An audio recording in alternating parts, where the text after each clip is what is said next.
Chapter 17, July 1910. Bloody hell, I'm excited. So excited I can't stand still and skip my way along the street, Julia and Henry huffing and puffing behind me, trying to keep up. We've got ages yet, Nell. Slow yourself down. But I don't want to be late. We won't be late, says Henry, but I might have a heart attack before we get there if you keep up this pace. I stop and wait for them. Henry's the last person going to collapse thanks to a brisk walk. He's thin as a rake and don't stop moving from dawn to dusk. He'll outlive the rest of us, I'm sure. Damn these old folks holding me back, I say, and Henry launches into a sprint, chasing me in mock anger. Of course I can't outrun him. His legs are lanky as a beanpole, while mine are more like a bird's, thin and short and never growing much. He reaches me and scowls, but his face quickly breaks into a grin, and he's tickling me so hard if he don't stop soon I'll wee myself. Oi, you two! We're not among fair folk yet. Don't make a show of yourself on the street, please. Julia's cross, but not so cross she don't give me a sneaky tickle too as she passes. I thought you were worried about being late, she calls over her shoulder. All right, boss, coming, says Henry, jogging to catch her. I take a moment to catch my breath and watch them striding off down the road. They must be heading for 50 now, but they seem like spring chickens to me. It's only their hair what gives them away. As we get closer to the field, more and more fair folk join us on the path, all chattering, the ladies smoothing down their hair as they walk. Julia's altered my curtain dress, adding a lovely bit of rose cotton to the bottom so it still fits. I must have grown a bit, at least, for the hem came above my knees when I tried it on. I'm still small, though. Short and skinny, not like the other kids who are all strong arms and long legs, even the girls. We turn a corner, and there in front of us lies Thurston's vaudeville, standing on its own in the middle of a field. It's even more impressive without other stalls crammed round it. They have the electric lights up, even though it's daytime, and the sun catches them, spreading a rainbow of red, blue and green over the grass. The enormous canvas roof lies taut in coloured stripes, waiting to be filled with happy showfolk. It's bloody kind of Thurston to lend his theatre vaudeville to the Showman's Guild for the occasion. Must have been a right pain in the bum putting it up just for one day. Julia takes my hand and we step inside. They've got tables from somewhere and they fill the stage, ready and waiting for hungry mouths. Women scuttle round, helping people find their seats. Westrop, Henry, he says as an efficient-looking woman checks their list. Ah yes, here you are. Far side on the left, please, she says, pointing us in the direction we must go. We find our seats and Julia spreads a napkin over her skirt. Best behaviour, please, Nell. It's kind of the Thurstons to allow us to join them. When everyone's sitting down, I try to do a head count. I reckon there's 90, maybe 100 showfolk here. It's hard to count though, because kiddies keep getting up and running round, and men move to other tables, leaning over shoulders, discussing business. An army of women scurry round, serving us cups of tea and sandwiches. Don't eat with your mouth open, whispers Julia, as I shove another ham sandwich in my mouth. Sorry, I say. Don't talk with your mouth full neither, she says, fiddling with her napkin and smoothing her hair. Henry looks across and gives me a wink. Julia's funny on occasions like these. Always polite, always keen to put on a good show. It's like she's trying to prove she deserves her place at the table. She turns to talk with the woman beside her, and I shove another sandwich in my mouth before she can tell me off. The sandwiches are followed by cake, big hunks of Victoria sponge filled with fat dollops of jam and cream. I get a splodge on my chin and Julia leans over to wipe it away with her napkin. Bloody hell, I didn't know we were in for this, I whisper to her. She follows my pointing finger to the local vicar taking the stage. Bet I fall asleep, I say. You'd better not. I'll pinch you if you do. I bet she would too. Anything to keep up appearances. Thurston clinks a glass with his knife and the tent falls silent. The vicar clears his throat and launches into one of the most boring speeches I've ever heard. Reverend Bennett, he's called, a young, earnest man determined to save our souls. Good luck to him, I say. It's bloody hot in the vaudeville, filled with bodies and the sun beating down on the canvas. I yawn again. Between the heat and my full belly, it's an effort to stay awake. I occupy myself with my napkin, folding and twisting it into different shapes beneath the table. Julia notices but says nothing. She must be pleased my hands are busy and my gob shut.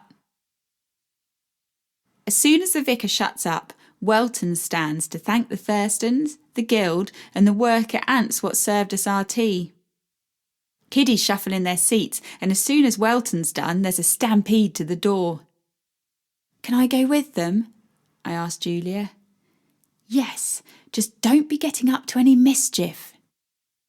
Best not make any promises. Instead, I hug her and make a sprint for the door. It's wonderful to be out in the fresh air, for the tent was getting that stuffy I thought I'd stick to my seat. Beside the field is a patch of woodland, and that seems to be where the kiddies are headed. It'll be nice to play with other kiddies again. Don't get me wrong, I love Julia and Henry to bits, but coming from a house packed with brothers and sisters, it's strange being just 3. Sometimes I miss my old friends too. It's hard to make friends when you're out on the road so much. The bigger families have no problem, brothers, sisters, cousins all travelling together. But with the Westrops all being childless, it don't give me much option. What are you doing? I ask a group of lads. Hide and seek, want to play? Yeah. You're Nellie, yeah? Yep, that's right, and you're Simon. I've seen you at some of the fairs. These are my brothers, Tom and Ned. These 3 here are my cousins, Nick, Davy and Mike. Come on, get on with it, says one of the lads. Right, Nellie, you can be seeker. I want to hide, not seek. I'm good at hiding, but as I'm new to their group, I don't complain. How long shall I count for? How long can you count for? As much as you like. A couple of the boys snigger. I'll show them. I'll give you to 100, I say. I lean against a tree and cover my eyes. I shout the numbers out so they know I'm a good counter. 98, 99, 100! Ready or not, here I come. I run through the woods, not minding the scratches I get on my legs nor the nettles what sting my arms. In 5 minutes I've found them all and they don't look best pleased. Who do you find first? Asks Simon. That one, I say. Right, Tom, you're seeker. You need to count to 100 like I did. Tom looks worried and Simon steps in to help his brother. We'll both be seekers, he says, and they walk over to the tree. 1, 2, 3. I run round looking for good places to hide. There's plenty of hiding spots, but all can be easily found.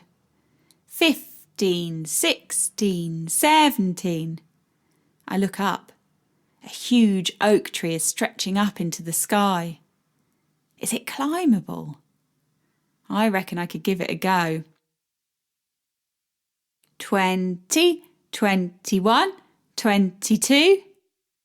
I grab hold of the trunk and begin shimmying my way up. I slip back down and bark tears my leg, leaving blood trickling to my shoes. 35, 36, 37. One more try.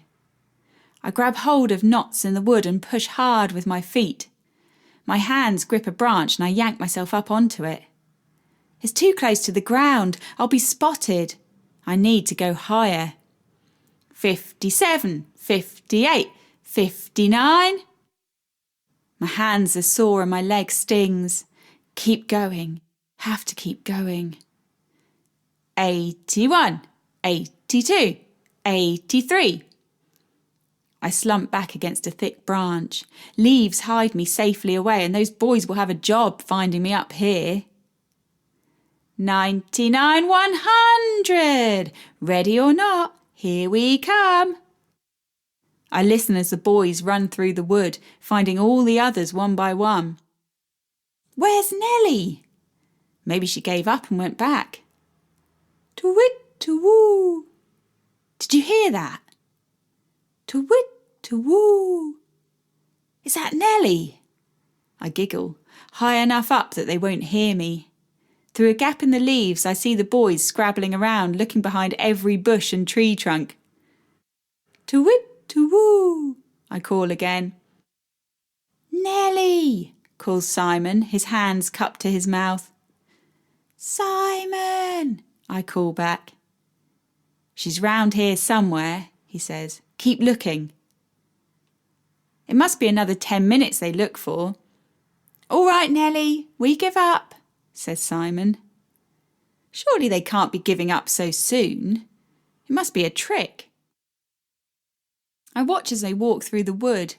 I know their game. They'll pretend they're leaving, then jump out at me when I come down.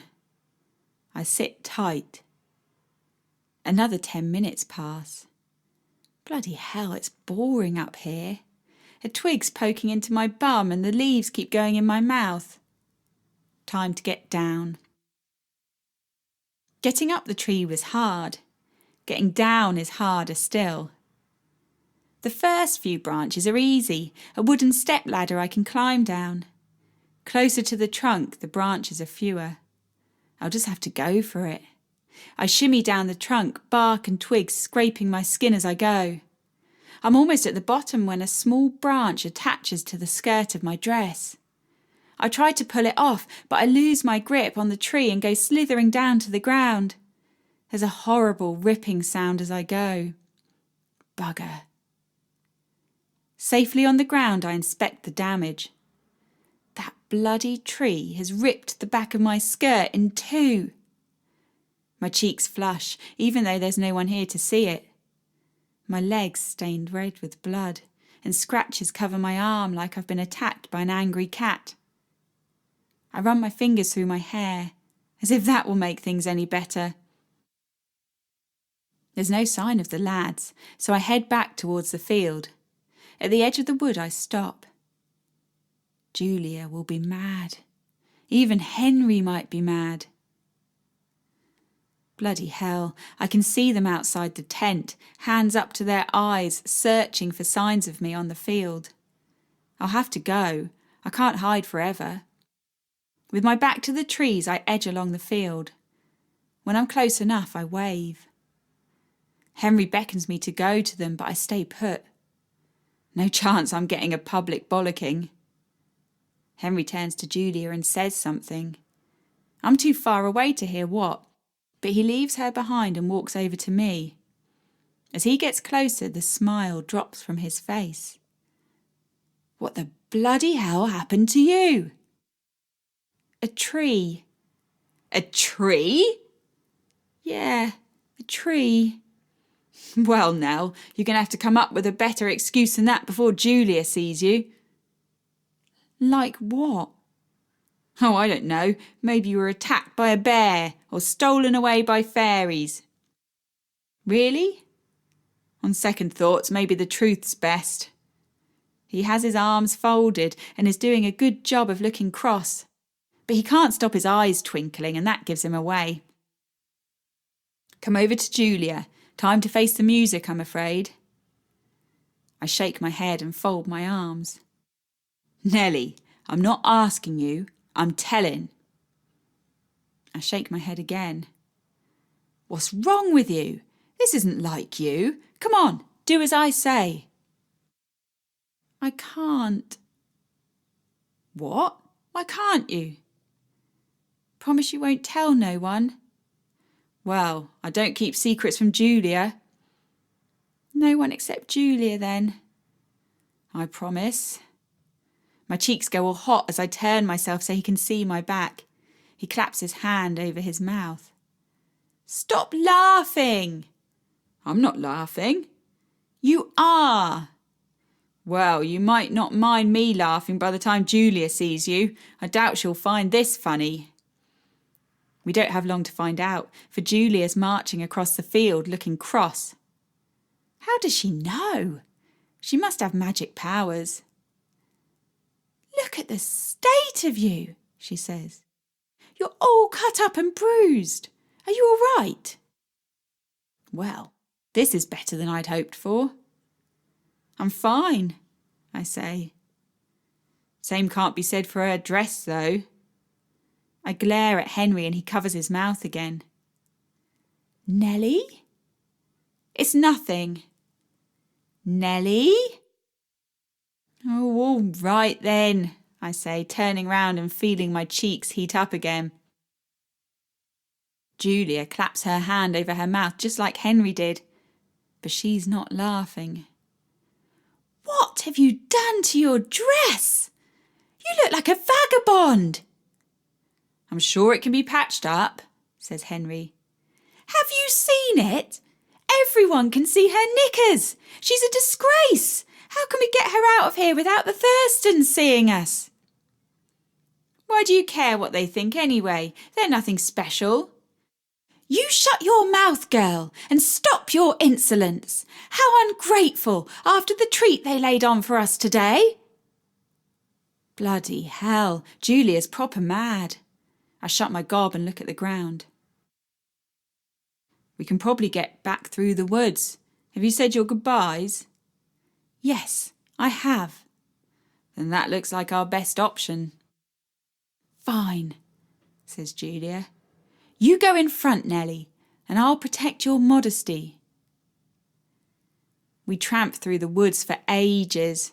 As soon as we're safely among the trees, Julia grabs my wrist and near enough drags me along. It would have been much quicker on the road, but I'm wise enough to keep my trap shut, and at least this way I don't need to worry about anyone seeing my knickers. Back at the wagon, she makes me strip down to my underwear, and there's no sheet offered to protect my modesty. She warms some water and cleans off my cuts, working in silence. I'm certain she's rubbing harder than she needs to. Sorry, I say. I didn't mean to get mucky. I got stuck in the tree, see, and fell on a branch. I know what happened, Nell. What makes me cross? No, what makes me sad is how careless you've been. I let you wear your special frock that I spent an age altering for you, and instead of taking care of it, you went climbing trees like a savage. I don't know why I bothered. Now I feel terrible. I'd not thought about the care Julia had put into my dress. I thought she was just mad at being shown up in front of her friends. I really am sorry, I say, my eyes welling with tears. I can see that. Just let this be a lesson.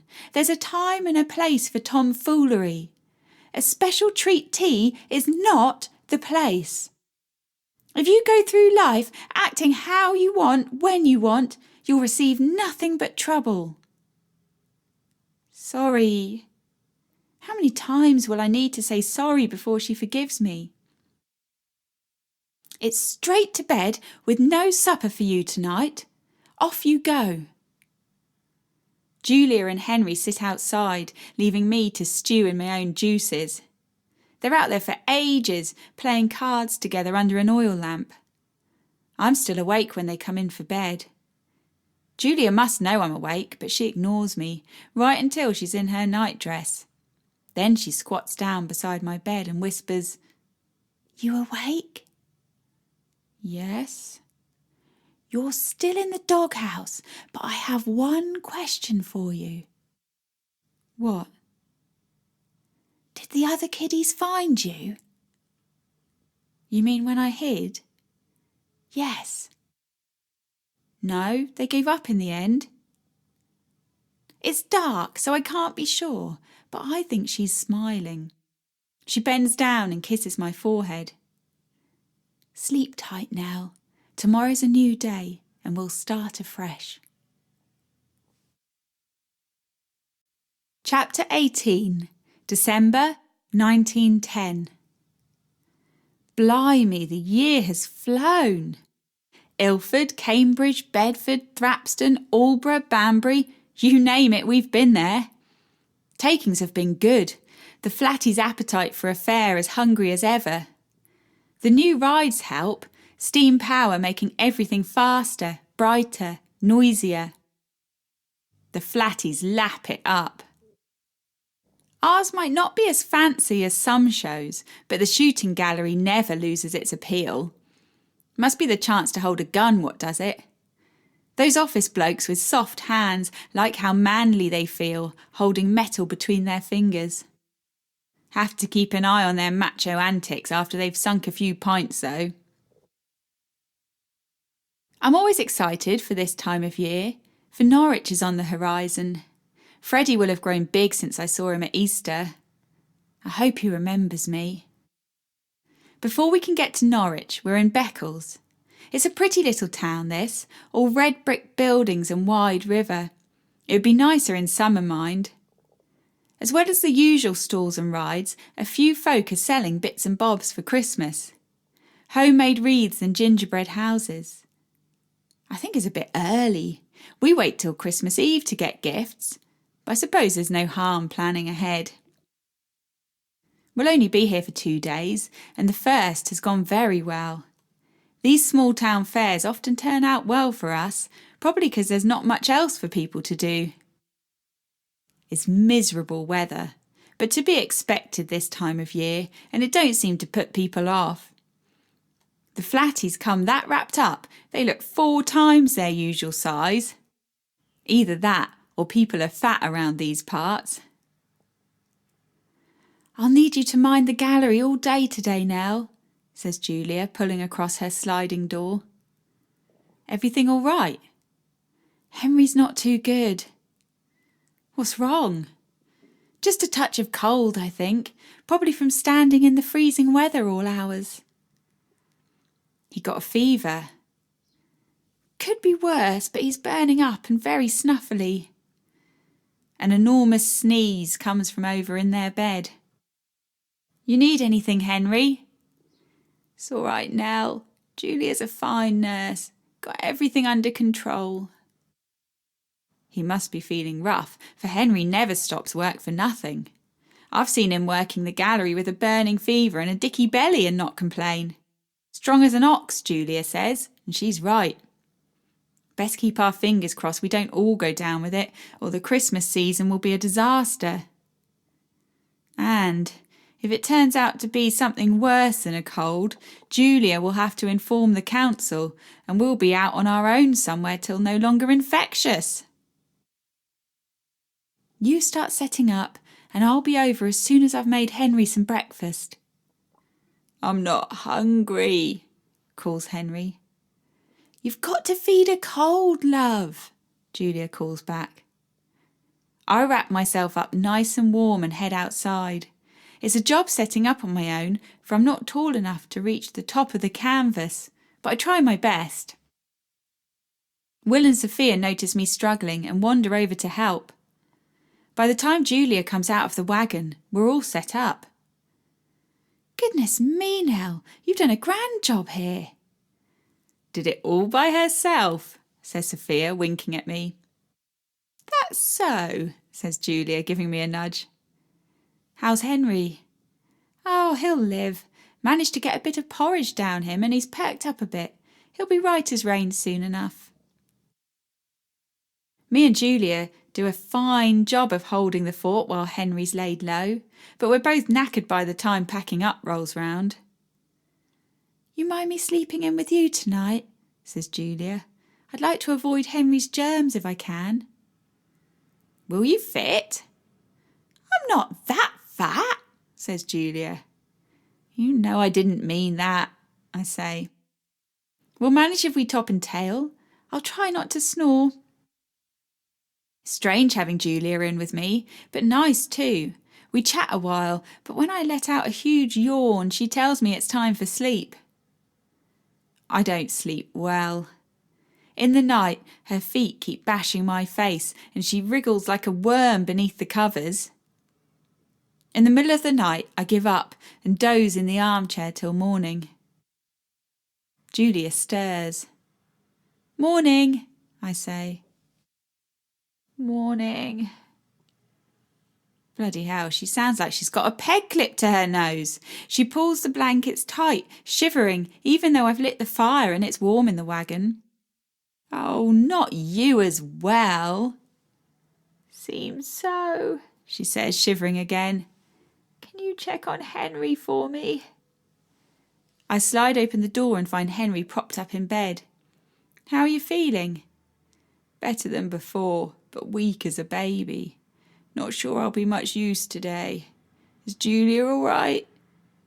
"Seems you've slipped her your ailment, and as she shared with me last night, she's probably slipped it to me too." "Bloody hell, what are we going to do about the gallery?" "I'm all right to work." "I know, Nell, but you can't do it on your own." "Leave it to me," I say. "I'll make you both a tea, then see if between me, Will and Sophia we can't sort something out." "I don't know how we managed before you came along," Henry says, slipping back between the blankets and closing his eyes. Once I'm sure they're comfy, I leave Julia and Henry and seek out Sophia. Somehow she rallies folk round, and the gallery is covered for the day, folks lending gaff lads and family members in shifts so we're not left short. The day turns out better than I'd hoped. It's fun working with different folk every couple of hours. I pick up a few new lines for my patter and get a few new curse words under my belt too. In the evening, Sophia relieves me so I can check on the invalids. It's a relief to find them sat up together in bed, chatting away. "Looks like you're on the mend." "Getting there," says Henry. "You still feeling all right?" "Yes, fine. No sign of even a sniffle." "You're made of strong stuff, Nell." "That I am. Is there anything you need? I should get back to the gallery, but I can make you a cuppa before I go." "That would be lovely if you have time," says Julia. She blows her nose on her hanky and gives me a little smile. "Fresh hanky would be nice too. I reckon I could wring this one out and fill a bucket." "Yuck!" "Yuck indeed." I fuss around them, making tea and checking they're comfy. Being the grown-up for a while is fun. I imagine this is how I'll look after my own kiddies. When I'm a mum, I'll be like Julia, not like my mum. "You all right for me to get back now?"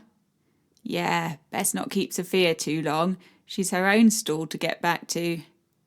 "Try to get some rest," I say, sounding all grown up again. To get back to the shooting gallery, I need to walk past Thurston's roundabout. But as I get closer, it becomes harder to walk for all the crowds. What are they staring at? The roundabout is turning as it should, organ blaring. Pigs move up and down, balloons go round and round and round on their poles. All the punters are looking out into the crowd. I slide myself through the sea of bodies to see what's up. A young lad is stumbling round, out of his mind on drink by the looks of things. "Stay back, please," the gaff lad shouts over at him. It makes no difference. "Sir, please stay back." The drunk man lurches toward the roundabout. "Fucking hell, stand back, I said," shouts the gaff lad. The drunk man ignores him, takes a few steps back, then sprints forward, jumping toward the roundabout. Bloody hell! Screams fly from the crowd. He's clinging on to a pole above one of the pigs. Inside the roundabout, the engine's working full pelt, causing wheels to squeal as they turn. "Hold on," I say. "Please, hold on." Of course, the man will never hear me above the roar of the crowd. The gaff lad runs towards the man as best he can, but the platform's spinning and his progress slow. Before he can reach him, the man loses his grip and slips between the platform, down into the working parts of the ride. "Cut the engine!" the gaff lad screams. "Cut the engine!" It takes an age to shut off the engine, though it can only have been a minute or so. The ride revolves round 2, maybe 3 more times, then slows. "I need some help," the gaff lad yells into the crowd. "Is anyone here a doctor?" "I'll fetch one," says a woman, turning and running towards the town. 4 burly men climb onto the roundabout and follow the gaff lad down below. The crowd are silent now, all of us sending up prayers for the poor lad trapped beneath. 5 minutes pass and we hold our breath. Some cheer as the men appear, carrying the poor chap, but their cheers turn silent as we catch a glimpse of him. His face is white, shining like a ghost beneath a layer of sweat. His torn trousers turn from grey to red as blood pours from a wound. "Stand back!" shouts a man. I move back with the crowd, pleased to get some distance between me and the broken man. "Lay him flat." The 5 rescuers lay the poor chap out on the ground like he's made of china. One of them removes his braces and ties them tight above the leg wound. "Any sign of that doctor?" calls the gaff lad. The crowd shake their heads. Folk are getting jittery. Men hold their women close to shield their eyes from the horrid scene on the ground. I want to tear my eyes away, but I can't. I've seen a dead baby before, but not a grown man, and I hope today won't be the time I do. I pray the blood will stop coming, but beneath the electric lights I see a pool of red growing across the grass. "Make way! Make way!" comes a shout. Horses' hooves pummel against the grass and a carriage pulls up beside us. "You the doc?" asks the gaff lad. "Yes, I am. This man needs to get to the hospital right now. Help me get him into the carriage." The rescuers do as they're told and carefully lift the bleeding man onto the carriage floor. "Will he be all right?" asks the gaff lad. "Only time will tell. Looks like you've done all you can for him. If you'd not bound his leg, he'd have died by now." As the carriage moves away, men remove their caps and women close their eyes in prayer. I stumble away from the roundabout, my legs wobbling beneath me. Sophia's standing beside the shooting gallery, eyes searching for me in the crowd. As I get closer, she rushes towards me. "What happened? We got word there was an accident, but I couldn't leave the stall." She bends down so she's looking me in the eye. "Nellie, are you all right? You don't look too good." I tumble into her and she wraps her big arms round me. Crying's not something I do much, but right now I make up for that. It's like there's a pump behind my eyes that I can't turn off.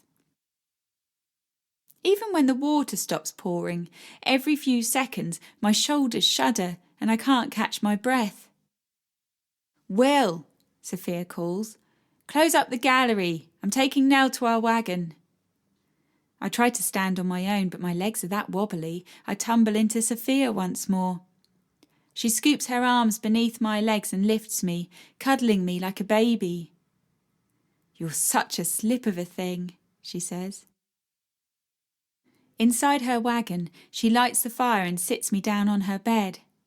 Her wagon's smaller than ours. There's no spare bunk and fewer ornaments. It's clean as a whistle, but she's not so fussed about making a wagon pretty as Julia. Once I've tea in my hands, I tell her what's happened. A few times I think I'll cry again, but I manage to stop myself. I don't want a strong woman like Sophia thinking I'm soft. "What a thing to see! No wonder it shook you up." "Will the man be all right?" "Hard to say, but sounds like they did all the right things and got the doc over as quick as they could. Let's pray it was quick enough." We both close our eyes and say a few prayers for the man. I'm not sure Sophia's much of a prayer, but keeping my eyes closed calms me down if nothing else. Will the Thurstons get into trouble? I doubt it. Sounds like it was all the fault of the man what climbed on. They're thorough show folk, the Thurstons. Never get the engine running till all the punters are safely on board. They'll probably have to explain the situation to the law, but there are enough witnesses what will back them up. I set my tea down on the table and cover a huge yawn with my hand. How about you stay here tonight? I doubt you'll get much sleep over at yours, what with all the snuffling and sneezing going on. You're not worried I'll give you the sickness? You look as fit as a fiddle to me, girl. I'll head over and let Julia know. You climb into that big bed over there and try to sleep. Me and Will won't be long. The night's events have knocked all the stuffing out of me, and I do as she says and climb into her big bed. I wake as Sophia and Will return, but lying between them I feel safe and sleep like a baby. Chapter 19, January 1914. Nothing feels right. Not within our wagon nor the outside world. Everyone's edgy. On the fairgrounds at Christmas, people were tighter with their purses than usual, and there were fewer smiles shared around, like something bad is in the air, but no one's sure what. Julia and Henry are up late. I've had 2 cuppers and a bowl of porridge before Julia pulls back the slide door, carrying a stinking bedpan. How is he? I ask. Bad. Julia's face is grim. She looks like she's aged 10 years in a few short months. Let me get this emptied, then we'll have a talk. All right. I sit nursing my tea, warming my hands on the china cup. Henry kept his illness quiet for God knows how long. It was about 3 months back me and Julia got wind of it. He started getting up in the night to relieve himself, once at first, then as much as 5 times. Not easy when you're parked in the middle of some town or other, I can tell you. He'd been hiding the pain, but once we knew something was up, we kept a closer eye on him. Now we know, even when he's smiling, if his eye goes all squinty, it means he's hurting somewhere. Julia comes back in the wagon, the bedpan cleaned till it sparkles. She takes it through to Henry, then sits by the fire with a big sigh. Bloody hell, she looks awful. Lines have crept all over her skin, and beneath her eyes dark purple skin sags. Her hair's now more white than blonde.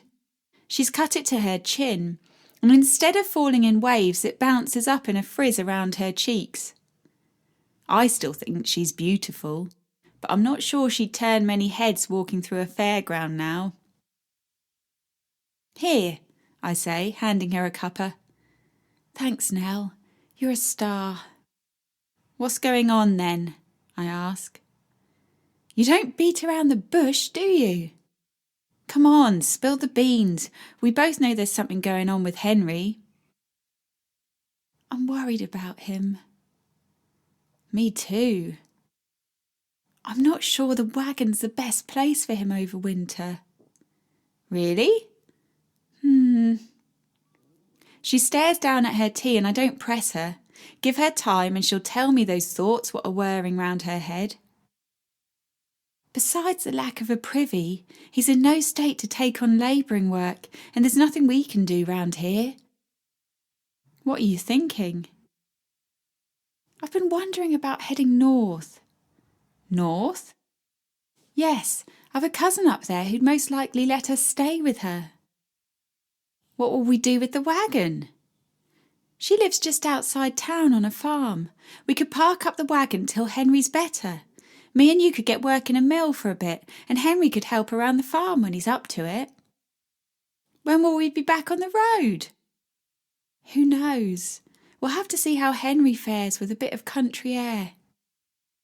When will we go?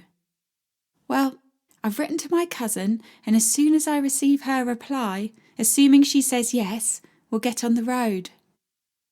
What does Henry make of your plan? Oh, He says it's nonsense. If it were up to him, he'd be out in Swaffham touting for work.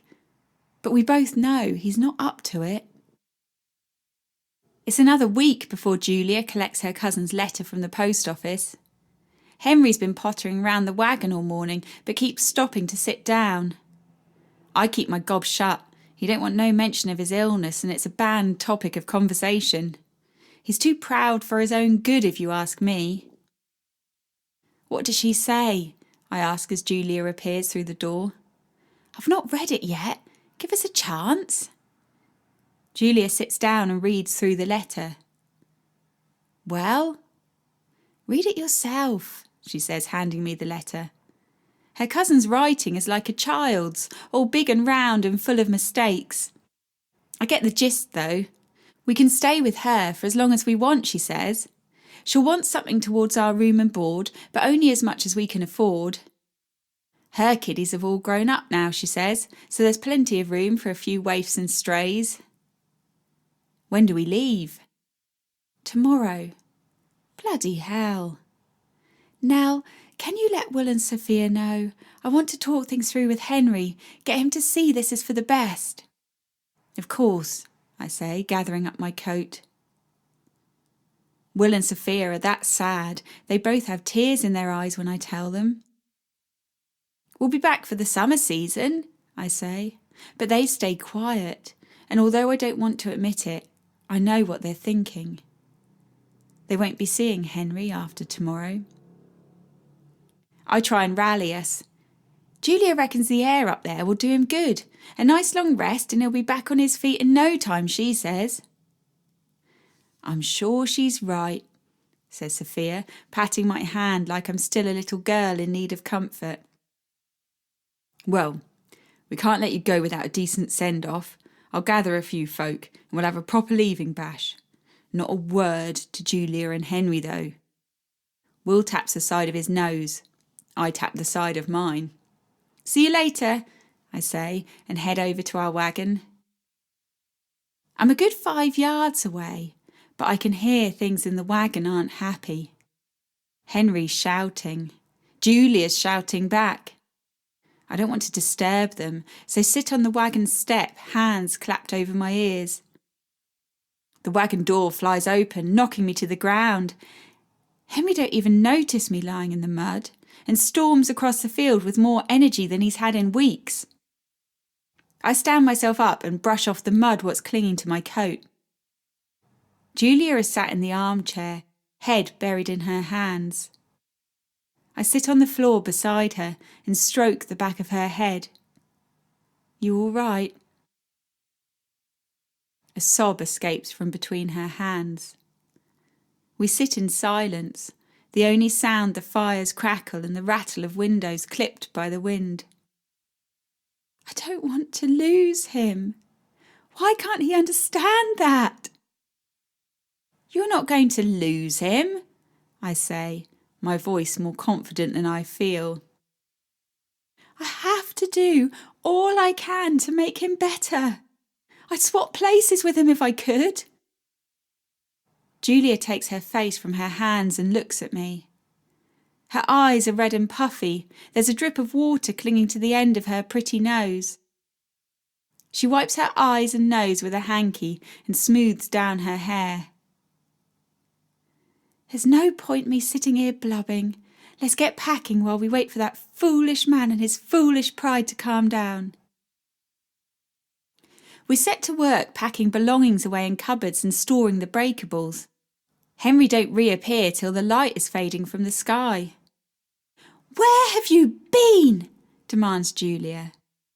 Looking for work. She sighs in frustration and throws herself down on the armchair. And you found some, did you? Lied through your teeth that you can heave stone and hammer wood as well as any man? No. Henry's voice is small and wobbly. He sits down at the table and his whole body shrinks as he lets out a long breath. I think we need some tea here, Nell, says Julia. You going to tell us what happened? Henry looks broken. It didn't go to plan. Right, And how's that then? He speaks so quietly we have to strain to hear him. I made it into the village, but it took so much of my strength my legs gave way. I collapsed by the side of the road. No, says Julia, rushing to him and taking his face in her hands. Are you all right now? How did you get back? An old boy came along with his cart, scooped me up and took me to his cottage. His wife took care of me, plied me with so much tea and fruitcake I fell asleep by their fire. Oh, my love, said Julia, her eyes shining with tears. Julia, he says, his voice cracking. That old boy, he had 5 times the energy I have. What's happening to me? Well, you admitting something is happening is progress in itself. Look, when we get up north, we'll see about getting you to a doctor. Then we can set about fixing you up. He nods and gives a smile as I set down the tea in front of him. Sorry for how I've been. To both of you, he says. I know you're just looking out for me and I've been such a stubborn old fool. Yes, you have, I say, but you're our stubborn old fool and we love you. A tear slides down his tired face, but me and Julia pretend we've not seen and get back to our sorting. Once we're all packed up, Julia makes a warming stew and Henry manages half a bowl. Glad you're getting your appetite back, though it means there's no seconds for me, I say. Henry winks at me, but I notice him forcing down the last mouthful and wonder how long it will stay down. By 6 o'clock, Henry's napping in the armchair and me and Julia are checking through the accounts. A knock on the wagon door startles us all. I open it and find a grinning Will on the other side. Where's that brother of mine? He asks, looking beyond me to the sleeping figure of Henry. Worry flushes his face, but he slaps his smile back on and steps inside. He shakes Henry's leg gently, not the usual punch he'd have given to wake his brother. Henry? Henry? That you, Will? Yes, me. Look, Henry, I need you to get up, if you can manage it. You need my help with something, mumbles Henry, not opening his eyes. Will reaches in his pocket and pulls out a small glass bottle. He waves it beneath Henry's nose. Henry's eyes fly open and a grin spreads across his face. Just what the doctor ordered, he says, taking a glug of the amber liquid. Right, now I've got you back in the land of the living, you better come with me. You too, Julia, and you, Nell. Well, Julia whispers, I'm not sure Henry's up to helping you out. Will grins at her and, saying nothing, opens the door. We follow him outside, and as we turn the corner of our wagon, a noisy cheer explodes from the gathered fair folk. What's all this? Henry asks, leaning on Julia as they walk. You didn't think we'd send you up north without a proper goodbye bash, did you? What are you like? Says Henry. He's happy, letting go of Julia's arm and walking across to his friends. They've got a huge fire going and it's so hot we can take off our coats. A bottle of beer is passed Henry's way and Julia grabs one for me and her. I must look surprised, for she nudges me and says, I reckon the odd beer's all right at 14 years of age. Just don't get a taste for the stuff. I've not had a slug of beer since I left the yard, and it sits bitter on my tongue. It's warming though, and I drink it down quicker than I should. My head feels light, and in the firelight, with all our friends around us, I think maybe, just maybe, everything will be all right. Chapter 20, January 1914. We've been on the road 2 days already. Julia's up front taking the reins while Henry dozes on his bed. We stopped over at an inn last night, and ever since we left this morning I've been glued to the window. For miles and miles it was the dull flatness of the fens, but since yesterday the countryside around us has changed. Flat fields give way to gentle hills, pockets of woodland lining the road, sitting perched beneath the hills. The trees look spooky with all their leaves off, like brown skeletons watching us as we pass. We're coming up to a town, and the road's a little busier than before. I poke my head through the front window so I can speak to Julia. What's that? Lincoln Cathedral. Beautiful, isn't it? Looks like Norwich. Yes, I suppose it does. It's a smaller city, mind, more of a town, really. We stop in there? No, I think it's best we press on. There's still a long journey ahead of us. You all right out there? Not bad, but I could do with an extra blanket if you've got one. I fetch her a blanket and pass it through the window to her. Want a cuppa? Yes, please. You're a lifesaver, Nell. It's a bit tricky, for the roads through the city are that windy I spill boiling water on my leg and curse so bad Henry stirs from his slumber. I spill more as I pass the cup through the window, and the china's only half full by the time it reaches Julia's hand. Where are we stopping tonight? I'll get us as far as Sheffield if I can. We stopping at another inn? No, not tonight. Need to save our pennies. We should find somewhere quiet to pull up easily enough. As long as we're not too close to the city, we'll be left in peace. It takes us another 5 hours to reach the outskirts of Sheffield. Henry's been up a while, and I can see how much it pains him to have Julia sat out in the cold instead of him. By the time she comes into the wagon, her hands and lips are blue and she can't stop shaking. I wrap more blankets around her shoulders and she sits on Henry's lap, snuggling into his warmth. I'm so sorry, love. I'll take a turn out there tomorrow. No, you won't. You save your energy. I'll be fine after a good night's sleep. Why don't I do some of the driving tomorrow? Julia and Henry exchange glances. I'm not sure, Nell. We'll be coming to some tricky roads as soon as we hit the Peak District. What's the Peak District? Mountains of sorts, views so beautiful they'll take your breath away, and roads so treacherous they'll take your life if you're not careful. Well, how about I take the first turn then? I'll drive until we reach the mountains, then you take over from there. Suppose there's no harm in trying, says Henry. Julia's that tired she don't bother arguing. I cook us up some supper, and as soon as she's eaten her last bite, she yawns and heads for bed. Me and Henry stay up chatting a while longer before he yawns too and I pack him off to bed. It takes me a while to get off to sleep. I'm excited to get a chance driving the wagon, but the sound of mountains scare me and I hope we don't run into no trouble. Snow. There's snow all over the road. The horses aren't happy, neighing and trying to shake it off their manes.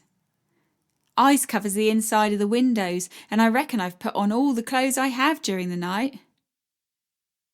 There's no way you can drive in these conditions, Nell, says Julia. I hate admitting defeat, but I don't want to do nothing stupid neither. How about I sit up beside you then? You can keep hold of the reins, but I can keep you company and pick up a few tips for once the weather clears. Seems silly us both freezing to death. Maybe, but I don't want you out there on your own. If you won't let me, I'll just climb out of the window once we're moving. I would too, and Julia knows it. All right, but gather up all the blankets we have and wrap yourself up warm. Yes, boss, I say, and she whips me with the washing rag. Henry's awake, but stays in bed, probably too upset we're driving to watch us heading out in the snow. We make sure the horses are fed and watered, then attach them to the wagon. Me and Julia snuggle together up front, spreading 3 blankets across our knees. Julia gets the horses moving, and we follow the road that skirts the edges of the city. We're high up, and to our left see endless rows of houses and huge buildings with steam pouring from tall chimneys. It's enormous, I say. Yes, it's a busy old place, that's for sure. A lot of industry going on up there. Is it always this cold up north? Julia laughs. Nell, you'd be cold anywhere sat outside for hours in the middle of January. After a while, the city disappears from view and the road becomes rough and stony. The wheels are sliding around all over the place and the horses' hooves pick their way through the snow. We have to get across the hills today. This is no place to spend a night, especially in weather like this. She whips the reins to move the reluctant horses onward. It's like we've entered a magical kingdom. Snow-covered mountains tower above frozen valleys, ice clinging to the banks of large streams, smaller streams completely frozen over. The road narrows further, and we hug the edge of a hill, a sharp drop down to the valley just to our left. Whoa! Julia calls. She needs the horses to slow down now, for one wrong step and we'll be tumbling to our death. Her hands are gripping tight onto the reins, and my own grip the edge of the wooden seat. I chat away to her, trying to hide how frightened I feel. Nell, it's lovely having you up here, but do you think you could shush, just till we're on safer ground? Sorry. I know you mean well, but I need to concentrate. It's difficult to tell where the road even is beneath this snow. If we veer off too far, we'll be in a great deal of trouble. I stay quiet. My face is burning from cold. Snow whips into my eyes and clings to my lashes. We've been climbing higher and higher, and the wind is worse the further up the mountain we go. We meet no one, for who would be stupid enough to travel these roads in these conditions but us? Right. Looks like the road starts going down from here. If you thought the way up was bad, you just wait for the downhill stretch. I cling tighter to the seat. The weight of the wagon pushes us forward, the horses' hooves slipping and sliding as we go. The snow keeps falling, and as it does, the horses find it harder and harder to walk. They're panting, breath spewing out in a warm cloud through the snowflakes. At least the deep snow is slowing us a little. It's hard going for the horses, but a thin layer and we'd be skidding down the hill like we're on an ice rink. Will the horses manage all right? So long as there's no accidents, they'll make it to Manchester, but we might need to stop a couple of days there so they can rest up. Don't want to push them too hard for too long. It takes an age to make it down to the valley. Julia mutters prayers under her breath the whole way, and I have my fingers crossed beneath the seat. When we finally make it to the valley floor, the snow has piled up thicker, and the horses are struggling to move one leg in front of the other. I think it's pointless trying to get further along. The horses need to rest. I need to rest, she says. It's hard to make out the features of the landscape beneath the snow, but a wide river flows beside the wagon and the ground we're on is flat. We've enough food to last a couple of days and plenty of coal to keep us warm. I say we sit tight and wait for the weather to improve. Will Henry be all right? Let's hope so. As long as we keep him warm, I can't see he's worse off here than on the road. Julia places blankets over the horses and lets them out of their harness. They shake their manes in relief, but don't stray too far from the wagon. She nips inside and comes out with grain, which they munch happily beneath the falling snow. A few days' rest seems to have done Henry the world of good, and he even manages to make us our supper. You seem a bit brighter, love, says Julia. Must be this northern air you keep going on about. She gives him a playful whack on the arm, and he leans down to kiss her cheek. It's not so bad, being stuck in the snow. It's warm enough with the fire going, and there's no shortage of water, what with the stream beside us and all the snow. We pass the time playing cards, watching snow fall beyond the window.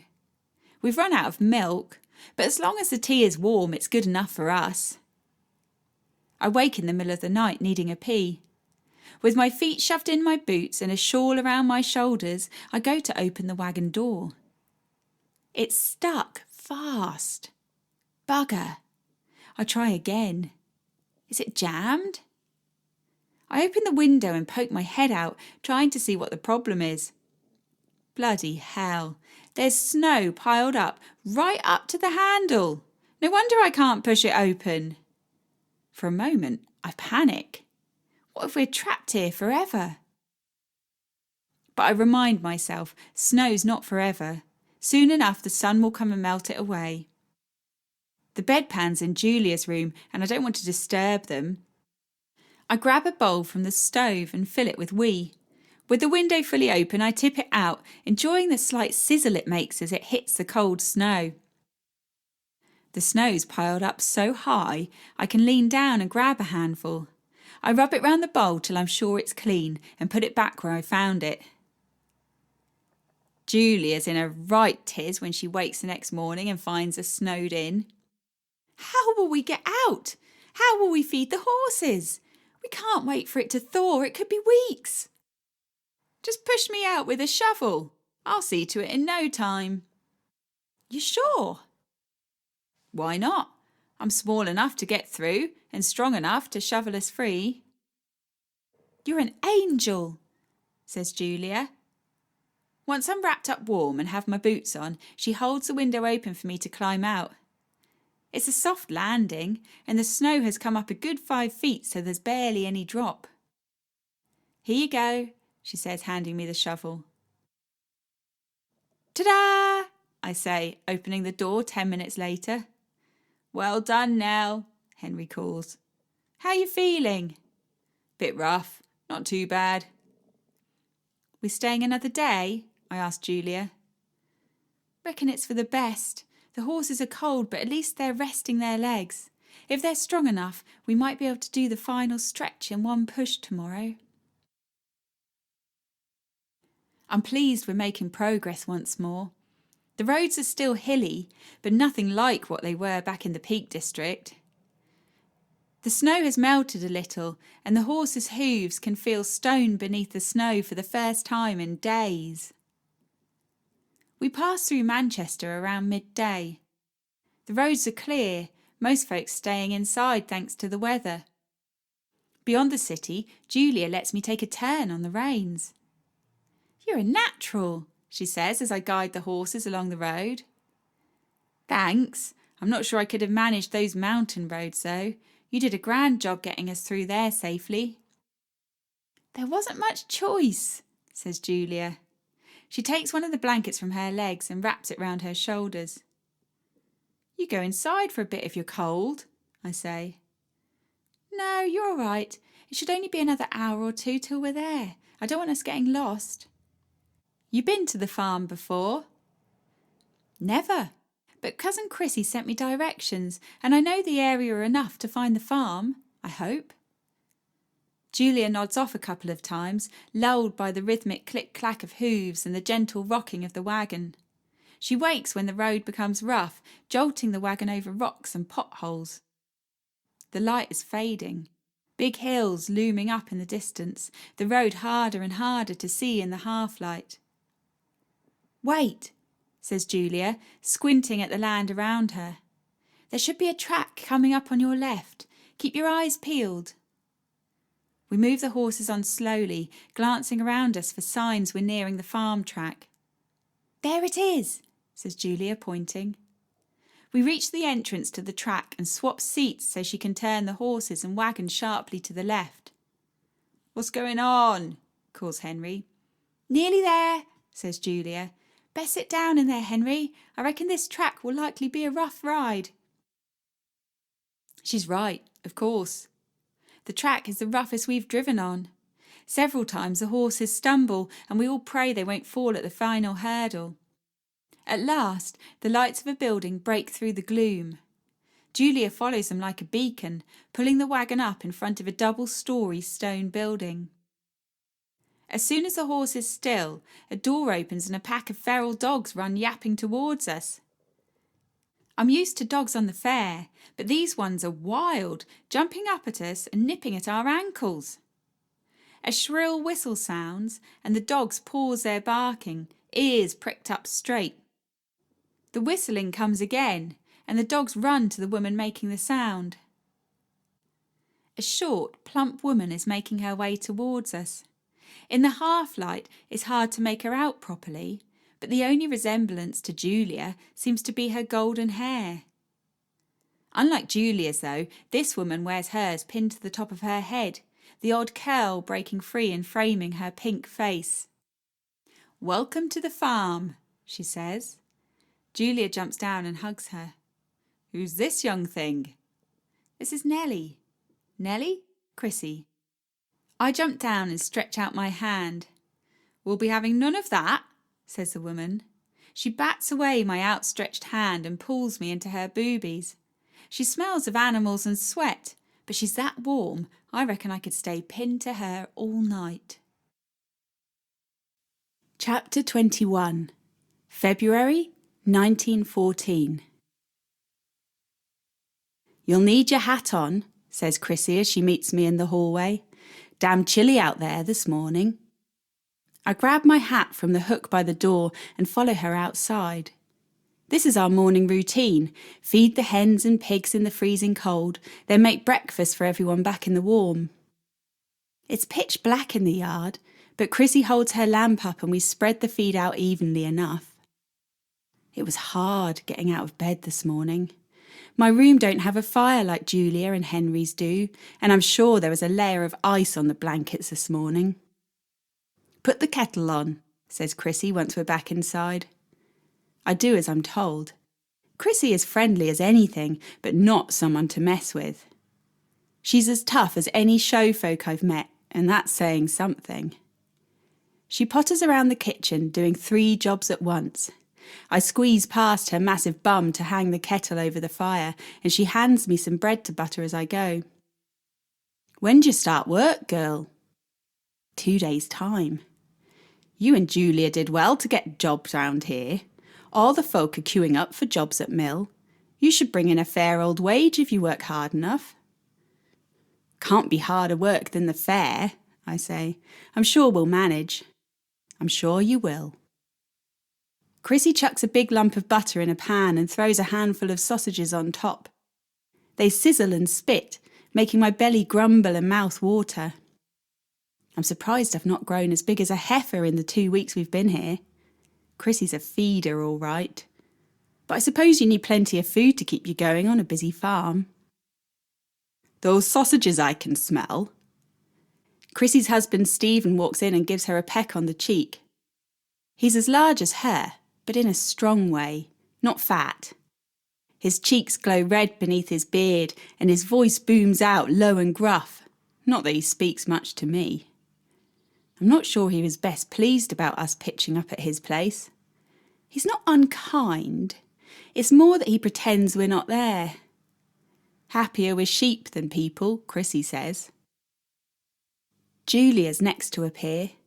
She looks well rested and more back to her usual self since we've been here.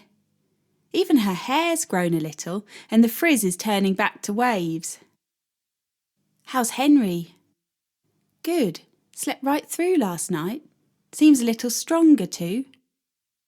Something about this place seems to be helping Henry. It might be that he's getting a rest for the first time in years. It might be the fresh air, not that we were lacking in it before. It could be the lovely room with a big old bed and coal fire. Who knows? I'm only glad he's improving, even if he's not back to the old Henry just yet. "You want to take his breakfast up to him?" Chrissy asks. "No, I'll go and wake him when he's ready. It'll do him good to be up and about." Chrissy chucks eggs and bacon in with the sausages and I butter the hunks of bread while everything cooks. "You made that tea yet, girl?" "No, sorry, I'll do it now." "You're getting her well trained, Chrissy," says Julia. "Oh, I think you've already done that yourself," she says. While Chrissy spoons food onto plates, Julia goes upstairs to get Henry. "Morning all," he says, finding himself a seat at the table. Stephen grunts in reply and Chrissy shoves an enormous plate of food across the table. "Get that down, you Henry. You'll be right as rain in no time if I get my way." "Thanks, Chrissy," he says. I watch him as he takes his knife and fork in his hands and begins picking at the food. He's put a napkin on his lap, and when he thinks no one's looking, flicks the odd sausage or piece of bacon into it. Maybe he's not quite as all right as we'd all like to think. As Julia and Chrissy chat away, he scrunches up the food-filled napkin and shoves it in his pocket. While the others finish up, I sneak outside and walk round to the side of the house till I'm below Henry and Julia's window. I peek behind the bushes and see evidence of what I'd hoped not to find. A pile of food lies scattered behind the bush directly below their window. So, he hasn't got his appetite back after all then. Julia's too hopeful to notice, so I shall have to keep an eye on him for the both of us. I head back inside and help Chrissy wash the dishes. Julia appears and they leave me to it, heading off to tend the animals.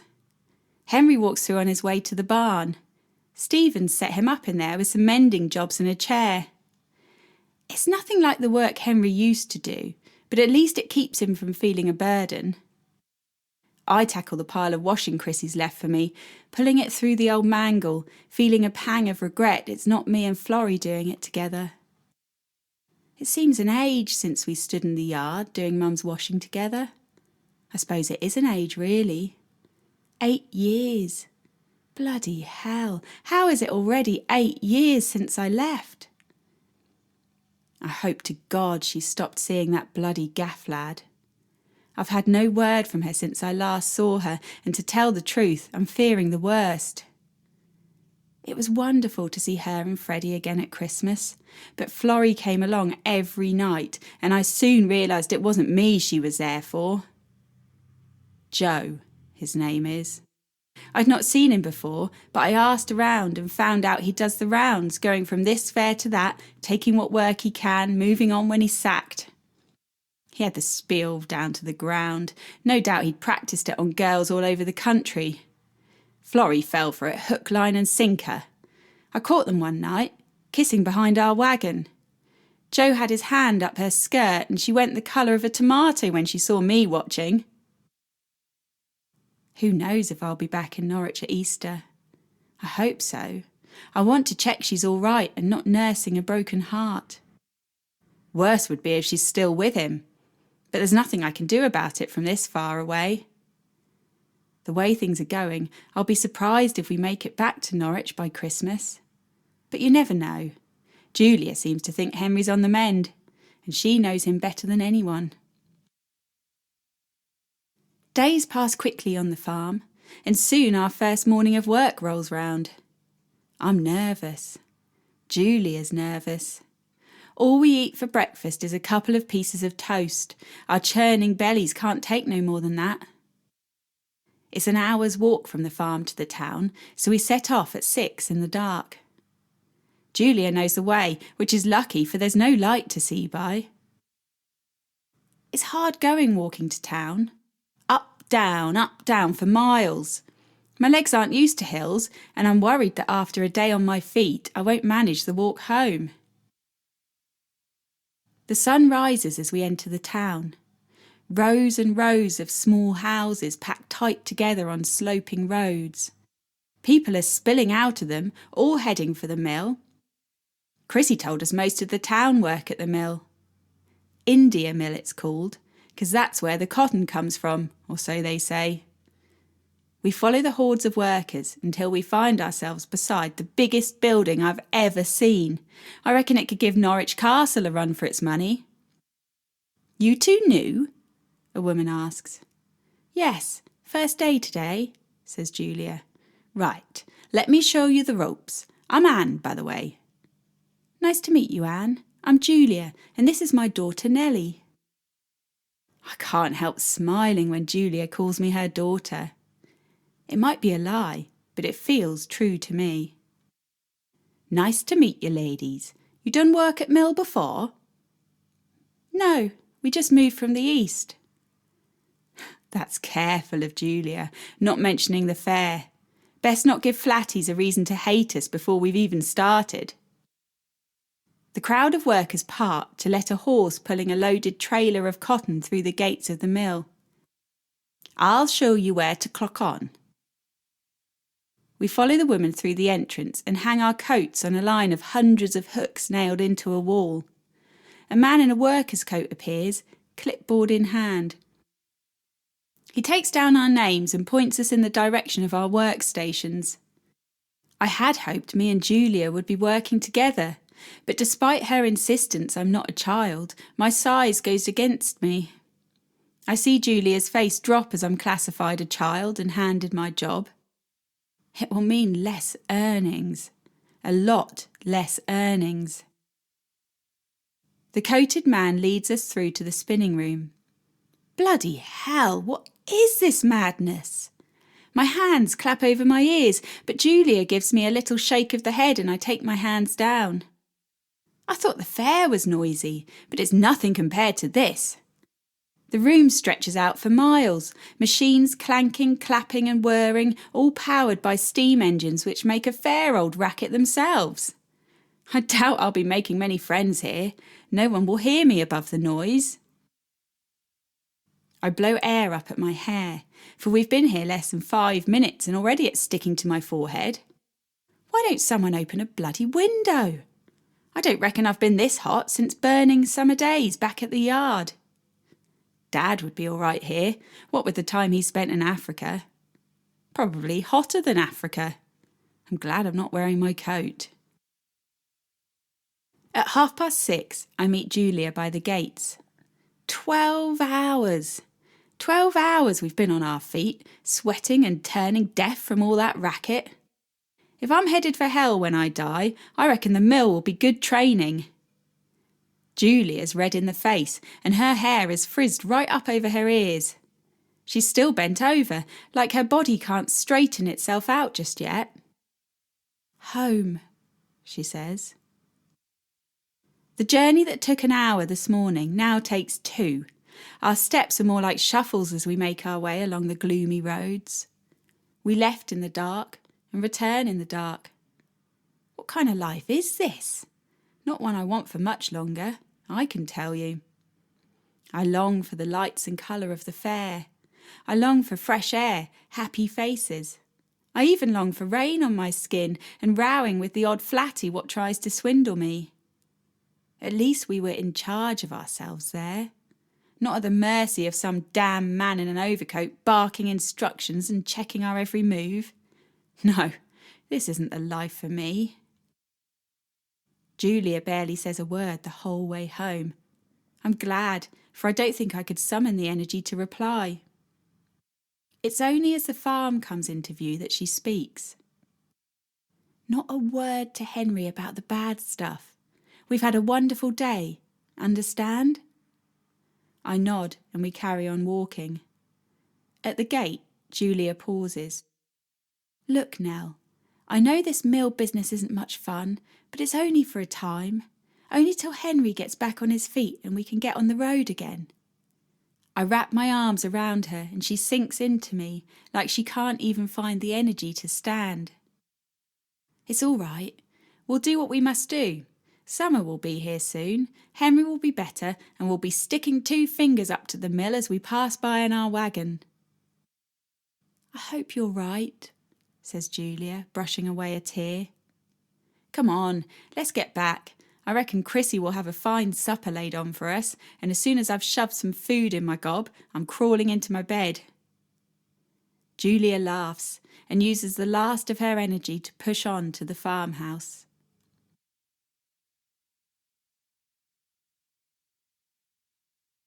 Chapter 22. March 1914. I've been counting the days we've been at the mill and we've crossed the month mark. A whole month in that hellish building. There's been lots of times over the years I've needed to be tough, but I don't reckon nothing's tested me as much as the mill has. It only took me a week or so to get used to the hours on my feet, but I still can't get used to the boredom. Every day the same thing, over and over and over until you feel your brain slowly dying inside your head. It's not even like you can chat away the hours. Most of the folk there have got pretty skilled in reading lips, but it's no substitute for a good old chinwag. I miss the music too, the constant chime of an organ, a gramophone blasting out over the cakewalk. I'm beginning to find ways to soothe the boredom, but I've got to be careful the old goat in charge don't catch me. I've made a few friends too, not the type I'd confide in, but those what appreciate a little entertainment in their long day. I've picked up enough over the years with the fair to put on a show. I've invented a new dance, one where only your feet move while your body stays still. Unless the supervisor is walking down my line, he'd never know the jig going on below the machine. The other workers see it though, and I feel bad when they get in trouble for laughing. I've also learnt my voice is good at singing loud and in tune. When the supervisor goes on his break, it's not unusual for me to burst into song, though the other folk are too scared of being caught to join in. Julia's got wind of my antics and tells me to save them for break times. I make the most of those times too. I'm careful enough that I don't let on we're showfolk, but I tell my new friends stories that I say were told to me by a showman's wife I met as a child. They lap it up. The bell goes and we head outside for dinner. Chrissy's packed up thick sandwiches and a hunk of cake, what are the envy of every worker at the mill. Most workers trot off home for their dinner, but those that come from round about like we do hang around me, waiting for my spiel to start. So, this old girl told me about an African prince. Gasps go up from my crowd. Yes, I continue, a real-life African prince. He was the most handsomest man to grace the shores of England and could perform magic like no one had seen before. How'd he get to England? Someone shouts. Well, that's a story in itself right there. Word has it, he sent one of his servants out one night to the local village. The servant snuck into people's homes, stealing all the leather shoes he could find. They don't have leather shoes in Africa, shouts some clever dick. Oh, don't they? You been to Africa, have you? That shuts the heckler right up. Keep going, a young girl shouts. Well, I don't know if I want to, not if you lot won't believe the story I'm telling. This prompts calls and shouts from the little crowd, and someone digs the heckler in the ribs as a warning to keep his gob shut. All right then. Well, as I was saying, this servant gathered up all the leather shoes he could find and took them to the prince. The prince then had his best craftsman take them apart till they were flat and stitch them together into one long sheet. Next, he got his carpenter to cut down trees and nail them together to make a little boat. They covered the wood with leather and filled the boat with silks and cushions until it was fit for a prince. Now, the prince didn't want his subjects to be sad about him leaving, so one night, after dark, his most trusted servants carried the boat down to the sea. The prince dressed himself like a commoner and climbed in. The bell goes, signalling it's time for us to return to our drudgery. What happened next? A woman shouts. You'll have to wait till tomorrow to find out, I say, gobbling my food as we walk back to the mill. On our walk home, Julia has a big frown on her face. What's the matter, Julia? Spit it out. I need you to be careful. What do you mean? I asked through the mouthful of cake I'd not had time for earlier. Word is getting round that you're quite the clown. By clown you mean popular? No, Nell, I mean clown. It's all well and good to play the fool on our breaks, but the supervisors will be watching you. You best be careful you don't land yourself in hot water. Don't worry about me, I know what I'm doing. That's what I'm afraid of, says Julia, letting herself into the farmhouse. Henry is in a big armchair in the sitting room. He tries to get up as we walk in, but slumps back down. You'd be forgiven for thinking that chair had grown since we arrived, but the chair's not changed. Henry has shrunk. He was always a slim chap, but now he looks like the kiddies from Hawksyard, all skin and bone. I'm worried for him, but also worried for us, for our chances of getting back to the fair are fast slipping away. Good day in the workshop? Asks Julia. Henry nods. How was the mill? Oh, grand. Nell's been keeping everyone entertained with her tall tales. I bet she has. He grins at me. His teeth seem too big for his mouth now. I go and sit on the floor beside him. I was telling them about Prince Samonda today. Well, not really about him. I made up a few stories and the flatties loved it. You be careful they don't learn you're from the fair. Won't be so popular if they know that. Don't worry, I've got myself a good cover story. Hopefully we'll see Prince Samonda again this summer. Me and Julia exchange glances, neither of us wanting to speak our minds. Well, there's a while to go till summer. In the meantime, we need food and sleep. You eaten yet? Julia's always asking Henry about food. She's obsessed with him getting enough, though we all know he has the appetite of a small bird these days. The doctor came to check Henry over the first week we were here. No one would tell me what he said, but it can't have been good. After he'd gone, I found Julia at the bottom of a field, leaning on the fence, sobbing her heart out. I've asked her many times what the doc said, but she always replies, "Best not think about it." I'm no fool. I know if he was going to get better, it would have happened by now. God knows what will become of Julia once the inevitable happens. What will happen to me?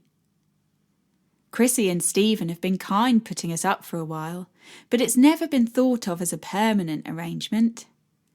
Our wages from the mill wouldn't cover the rent of a hovel, and that's before you think about needing food and coal. Everyone else has already eaten, so it's just me and Julia sat at the table eating our stew.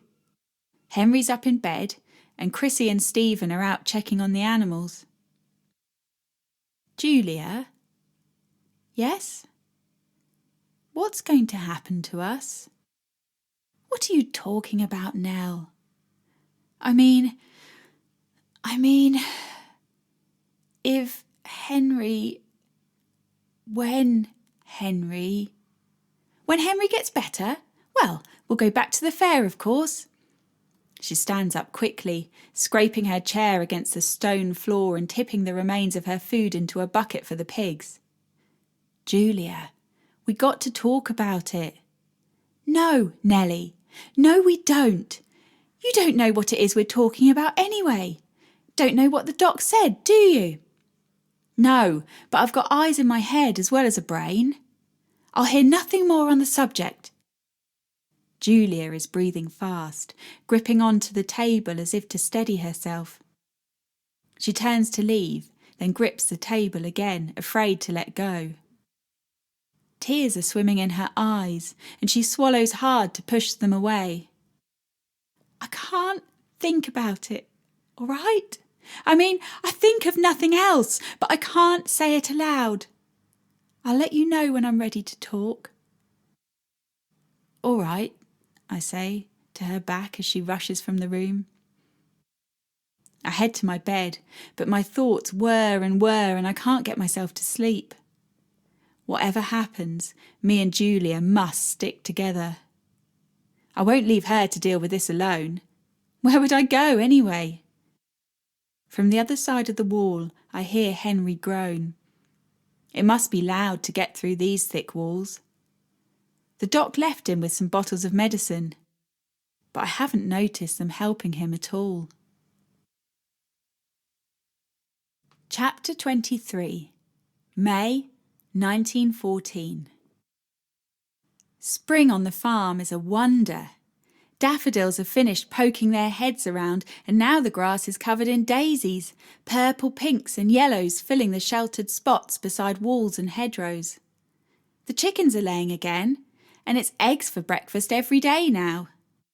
We've hardly seen Chrissy and Stephen while the lambing's been on, but it seems to be settling down now, and they're not out all hours quite so much. Our time on the farm should be drawing to a close, but with Henry worse than when we arrived, we're in limbo.